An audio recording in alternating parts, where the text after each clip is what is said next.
ماشاءاللہ، یہ تھے صاحبزادہ محمد ابو بکر صاحب قادری رضوی آستانہ عالیہ قدر شریف سے، جو اپنی محبتوں اور عقیدتوں کا اظہار فرما رہے تھے۔ اب تشریف لاتے ہیں فخر السادات حضرت علامہ مولانا پیر سید ارشد علی قادری صاحب آپ کراچی سے، وہ تشریف لاتے ہیں۔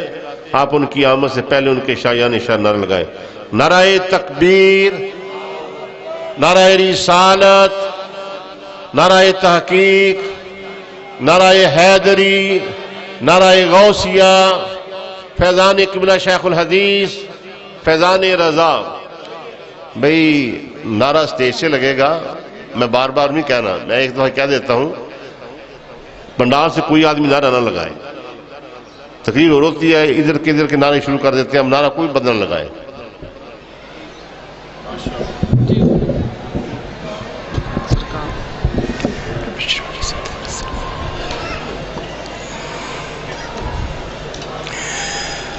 نحمدہ ونصلی ونسلم علی رسول الکریم، اما بعد، مولا صلی وسلم دائما ابدا علی حبیبک خیر خلق کلہم، هو الحبیب الذی ترجى شفاعته لكل حول من الاحوال مقتحم۔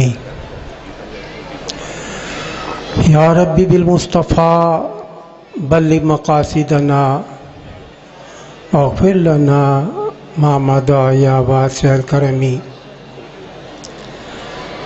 الصلاة والسلام علیک یا رسول اللہ، الصلاة والسلام علیک یا حبیب اللہ، الصلاة والسلام علیک یا نور اللہ، الصلاة والسلام علیک یا شفیع المذنبین، الصلاة والسلام علیک یا رحمت للعالمین۔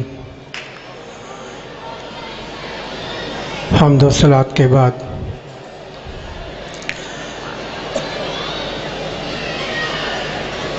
سب سے پہلے حضرت نبیر محدث اعظم جگر گوشہ شمس المشائخ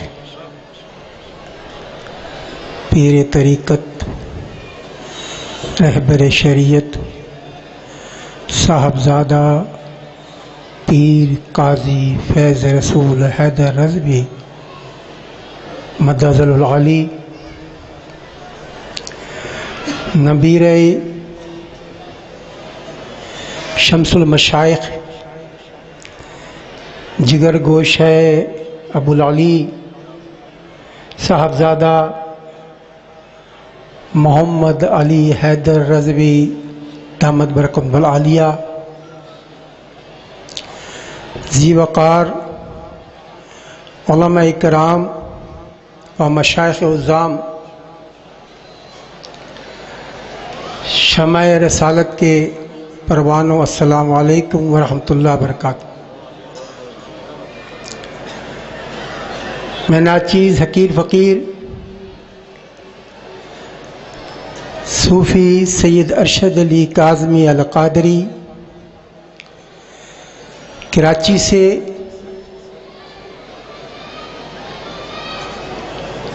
جب بھی آیا اس نیت سے سفر شروع کیا کہ میں آستانِ عالیہ محدث اعظم دربار مقدسہ میں حاضر ہو کر آپ کے علمی روحانی فیض سے فیضیاب ہوں اور اپنی خالی جھولی کو آپ کے فیضات و برکات سے بھر کر یہاں سے لے کر جاؤں اور آپ کی برکت سے جو بیٹری ڈسچارج ہو چکی ہوتی ہے اس کو ریچارج کر کے جاؤں، تاکہ اپنے علاقے میں جا کر ذکر مصطفیٰ کا صلی اللہ علیہ وسلم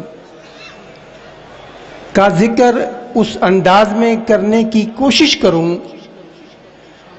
جو انداز مرشد محدث اعظم پاکستان نے اختیار کیا، جو عشق مصطفیٰ مسلمانوں کے دلوں میں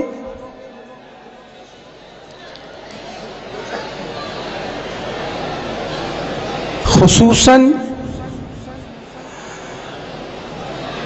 علماء اہل سنت و عوام اہل سنت کے دلوں میں جو شمع روشن کی، اس روشنی سے پورے عالم کو روشن کرنے کی جسارت کی جا سکے۔ میں بھی راستے میں سفر میں تھا، ٹرین میں آیا تو میں سوچ رہا تھا کہ محدث اعظم کے دربار مقدسہ میں شمس المشائخ علیہ رحمہ کے دربار مقدسہ میں حاضری تو ہوگی، لیکن صاحبزادہ عالی شان پیر قاضی فیض رسول حیدر رضوی دامت برکاتہ العالیہ مجھے ناچیز کو حکم فرمائیں گے کہ کوئی بات کریں تو میں کیا کروں؟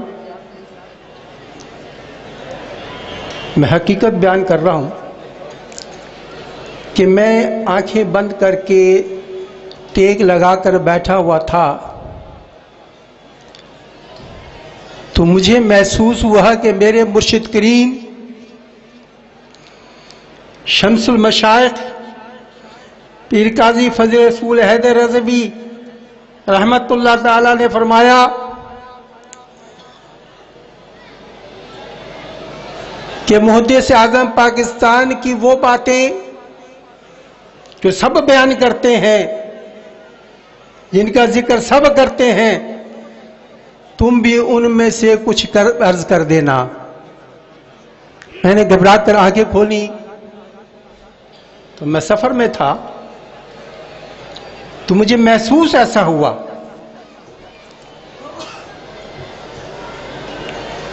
کہ جیسے آپ کے دربار میں موجود ہوں، آپ کرسی پر برا جوان ہیں، سامنے صوفے پر برابر میں جو صوفہ تھا اس پر آپ نے حکم دیا تھا کہ بیٹھے، میں بیٹھا ہوا ہوں اور آپ مجھے ایسا فرما رہے ہیں۔ ایک عجیب سی جو کیفیت تھی، روحانیت کی کیفیت کہہ لیں، اس کیفیت کو الفاظ کا جامہ پہنانا ذرا دشوار محسوس کر رہا ہوں۔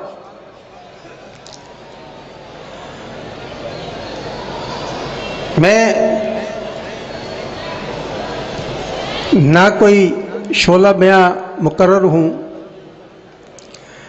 نہ خطیب اہل سنت ہوں، نہ فخر اہل سنت ہوں، نہ مجاہد اہل سنت ہوں، نہ محسن اہل سنت ہوں۔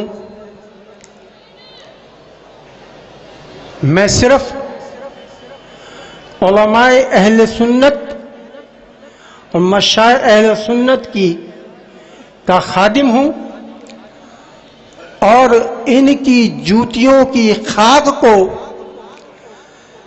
اپنے ہاتھوں، چہرے پر، سر پر، جسم پر ملنا اپنے لیے باعث فخر سمجھتا ہوں، باعث صد افتخار سمجھتا ہوں، باعث سعادت سمجھتا ہوں۔ اس دربار میں آ کر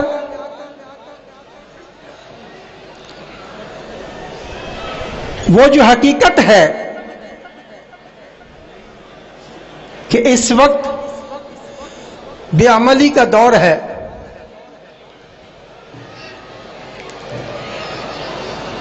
علماء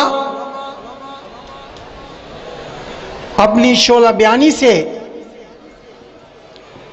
قرآن و حدیث بیان فرماتے ہیں. جسے ابھی علامہ صاحب نے فرمایا، ہم سنتے ہیں، واہ واہ کرتے ہیں، جوش میں آ کے نعرے بھی لگاتے ہیں،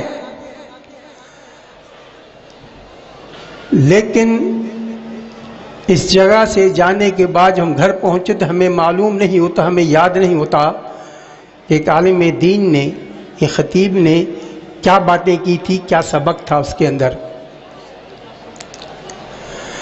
محدث اعظم پاکستان علیہ رحمان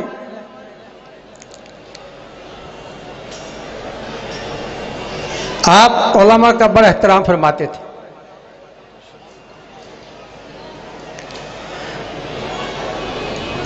آپ سادات کرام کا بڑا احترام فرماتے تھے. آپ نے کبھی کھانے میں عیب نہیں نکالا. آپ نے کبھی کسی کی دل آزاری نہیں کی.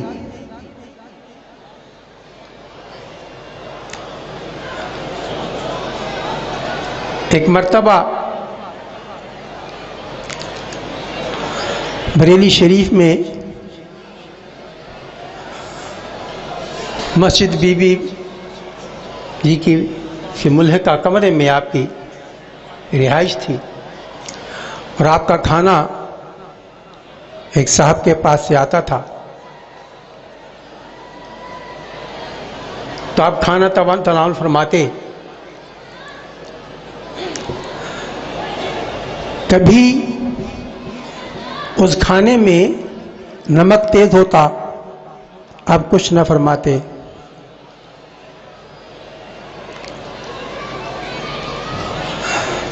کبھی اس میں مرچیں زیادہ ہوتی، آپ نے کبھی کچھ نہیں کیا، شوق سے تناول فرماتے. کبھی کھانا بد ذائقہ ہوتا تو آپ نے کبھی اس کا اظہار نہیں فرمایا. صاحب خانہ کہتے تھے وہ کھانا جو ہم گھر والے کھانا پسند نہیں کرتے تھے تو آپ بڑے شوق سے کھانا تناول فرماتے تھے. آپ نے کبھی بھی کھانے میں عیب نہیں نکالا. یہ بات ہم سنتے بھی ہیں، سناتے بھی ہیں، لیکن کیا آپ کی اس بات سے ہم اس پر کوئی عمل کرتے ہیں؟ ہمارے سامنے اگر نمک تیز آ جائے تو ہم بڑا بدنما سا چہرہ بناتے ہیں. اگر اس کو نہ کہہ سکیں تو کم سے کم اڑوس پڑوس جو بیٹھے تو ان کو تو بتا دیتے ہیں یار اتنا لو نہیں بہت زیادہ ایک خان دے قابل. تو محدث اعظم پاکستان علیہ رحمہ کی باتیں ہم سنتے ہیں.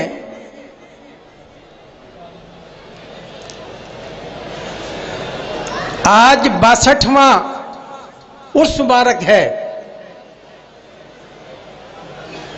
یہ سمجھ لیں کہ 62 سال سے ہم آپ کی وہ کرامات جو آپ کی زندگی میں تھیں، جن کا ظہور آپ کی زندگی میں ہوا، اور وہ کرامات جو آپ کے وصال کے بعد پردہ فرمانے کے بعد بے حساب کرامات ہیں،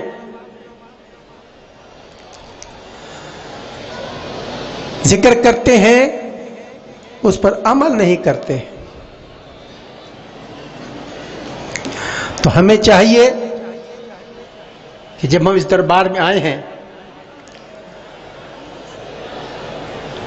تو یہاں سے کچھ لے کر جائیں. یہاں پر علماء کرام آپ کے ارشادات و فرمودات، آپ کے اقوال، آپ کے افعال کا ذکر فرماتے ہیں. ان سے ہم کچھ سیکھیں اور اپنی زندگی میں لے کر آئیں.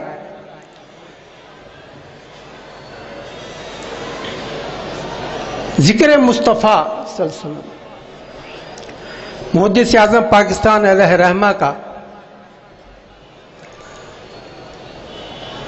علاج تھا. جب کوئی آدمی بیمار ہوتا ہے تو وہ دوائی کھاتا ہے، انجیکشن لگواتا ہے، مختلف علاج کرواتا ہے، لیکن محدث اعظم فرماتے تھے کہ ذکر مصطفیٰ سے میرا مرض دور ہوتا ہے. ایک مرتبہ آپ نارووال سیالکوٹ جلسے کی تشریف لے گئے، راستے میں سفر میں تھے کہ اس بدبخت نے ایک مسئلہ چھیڑ دیا، وہی جو عموماً یہ چھیڑتے ہیں. تو آپ نے اس راستے میں جا کر راستے بھر اس آدمی کو قائل کر دیا کہ آقا نبی کریم صلی اللہ علیہ وسلم کی ذات مبارکہ جو ہے وہ باعث تخلیق کائنات، وہ جان ہے جہان کی.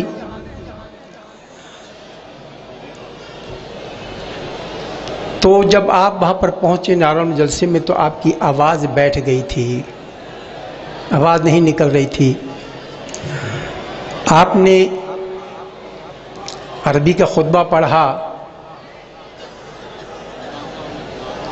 تو آواز نہیں تھی. لوگوں نے کہا کہ آپ تقریر نہیں کر سکیں گے، بہت مشکل ہوگا. بعد میں آپ نے فرمایا کہ میرے پاس اس مرض کا علاج ہے، اور آپ نے درود پاک درود شریف بلند آواز سے پڑھنا شروع کر دیا. جیسے جیسے درود شریف پڑھتے گئے آپ کی آواز بلند ہوتی چلی گئی، آپ کی جو تکلیف تھی گلے کی سب دور ہو گئی. اور اس کے بعد آپ نے تقریباً 3-3.5 گھنٹے تک وہاں پر تقریر کی، اور جو دین کی تبلیغ ہے آپ کی اس تقریر کی وجہ سے وہاں پر جو بدبخت ہے بہت سارے وہ بخت والے ہو گئے، جو غیر تھے وہ اپنے ہو گئے. اللہ تبارک و تعالیٰ سے دعا ہے کہ یا اللہ اپنے پیاروں کے صدقے میں ہمیں اس دربار سے ادب، احترام، دینی فکر، دینی سوچ، ذکر مصطفیٰ، عشق مصطفیٰ، اس کے نور سے ہمارے قلوب کو، ہمارے دلوں کو منور فرما دے. آپ علماء کرام کا احترام کرتے تھے، جو آج کے دور میں ناپید ہوتا جا رہا ہے. ایک مرتبہ ایک جلسے میں تشریف لے گئے تو وہاں سے واپسی پر دور تھے. میں اختصار کی وجہ سے نام نہیں لے رہا، پورا واقعہ عرض نہیں کر رہا ہوں، صرف مختصر سے جو بات عرض کرنی وہ عرض کر رہا ہوں. تو وہاں سے واپسی تھی تو وہ سڑک، جس سڑک سے ٹریفک ملتی تھی اس سے بہت دور تھی، اندر تھی. تو ان کے پاس 2 گھوڑیاں تھیں، پہلے گھوڑی کا زمانہ تھا. تو لوگوں نے عرض کی حضور ایک گھوڑی پر آپ تشریف فرمائیں اور ایک گھوڑی پر یہ علامہ صاحب رہتے ہیں گے، دیکھ علامہ صاحب جو ہیں وہ آپ پیچھے پیچھے آپ کے آئیں گے. آپ نے فرمایا نہیں، آپ دونوں گھوڑی پہ بیٹھو، میں پیچھے پیچھے آ رہا ہوں. کسی بحث میں کوئی بھی نہیں بیٹھا، چلتے چلتے پیدل ہی اس جگہ تک پہنچ گئے.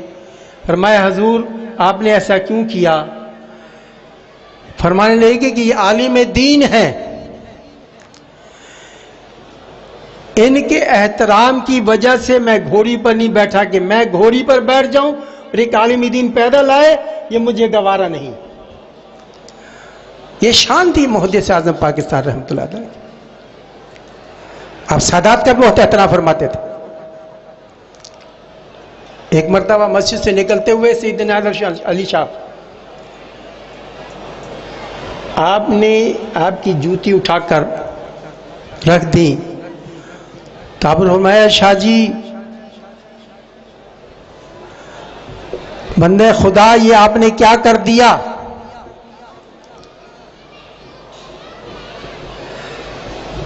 اے خدا کے بندے مجھے معاف کر دو، اے خدا کے بندے مجھے معاف کر دو۔ تو نیا شاہ صاحب نے کہا حضور ہم تو آپ کے خادم ہیں، اگر میں نے یہ جوتی اٹھا لی ہے تو اس میں کوئی فرق نہیں پڑتا۔ فرمانے لگے یہی فرماتے رہے، مسلسل تکرار کرتے ہیں کہ اے بندے خدا، اے خدا کے بندے مجھے معاف کر دو۔ جب تک شاہ صاحب نے یہ نہیں کہا کہ میں نے خدا کے لیے آپ کو معاف کیا، اس وقت تک آپ کو چین نہ آیا۔ تو کسی نے حضور ایسی تو اتنی کوئی مذائقہ تو نہیں تھا۔ فرمانے لگے کہ کل جب میں حضور پر نور صلی اللہ علیہ وسلم کے دربار میں ان کے سامنے حاضر ہوں گا تو وہ مجھے کہیں گے سردار احمد تو نے میری آل سے جوتے اٹھوانے کے لیے دنیا میں گیا تھا، تو میں کیا جواب دوں گا؟ تو یہ آپ کی شان تھی۔ مختصراً عرض کیا ہے کہ آپ نے ہمیں اپنے عمل سے، اپنے قول سے، اپنے فعل سے یہ سکھایا ہے کہ ہمیں بھی ایسا کرنا چاہیے۔ ہمیں اپنی زندگیوں کو بدلنا ہوگا، اپنے معیار کو تبدیل کرنا ہوگا، اپنی سوچ کو تبدیل کرنا ہوگا۔ ہمیں علماء کرام کا ادب کرنا ہوگا۔ اگر ہم علماء کا ادب نہیں کریں گے جن کے کہ ہم محتاج ہیں،